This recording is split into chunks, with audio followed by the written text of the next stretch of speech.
તો બીજી બાજુ પોરબંદરના બરડા પંથકમાં વહેલી સવારથી કુણવદર, બગવદર, ખાંભોદર, રામવાવ, ભેટકડી, શિંગડા સહિતના ગ્રામ્ય વિસ્તારોમાં 3 થી 4 ઇંચ વરસાદ નોંધાયો। આ ભારે વરસાદના લીધે વાડીઓ, ખેતરો અને રસ્તાઓ પર પાણી ફરી વળ્યું, જેના કારણે ગ્રામ્ય વિસ્તારોમાં જનજીવન પર અસર જોવા મળી હતી। તો પોરબંદરમાં પણ વરસાદ વરસ્યો છે।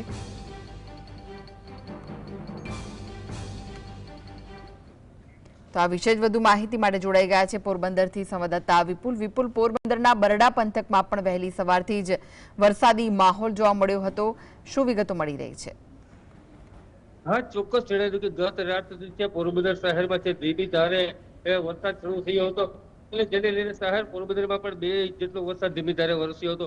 આ ઉપરાંત તે બરડા પંથકમાં 2 થી 3 ઇંચ જેટલો વરસાદ વરસ્યો હતો, પરંતુ આ વરસાદ ધીમી ધારે વરસ્યો હતો, પરંતુ કોઈ ખેડૂતને નુકસાની થઈ નથી, માલાને નુકસાની થઈ નથી કે ક્યારેય કોઈ રસ્તા બંધ થઈ નથી, પરંતુ સાવ ધીમી ધારે વરસવાના કારણે એક કાચું સોનું વરસ્યું એમને ખેતીના પાકને એને મોટો ફાયદો થયો હતો। વિપુલ, ખેતીના પાકોને મોટો ફાયદો થયો તો અત્યારે કયા કયા પાકોનું વાવેતર કરવામાં આવતું હોય છે અને ખેડૂતોમાં કેવી ખુશી જોવા મળી રહી છે? હા, ચોક્કસ જણાવ્યું કે હાલ તો વાવણી થઈ ગઈ છે। ટૂંકમાં થોડા દિવસ પહેલા જયારે વરસાદ પડ્યો હતો ત્યારે ખેડૂતો મગફળી તેમજ કપાસનું વાવેતર કરવામાં આવ્યું હતું।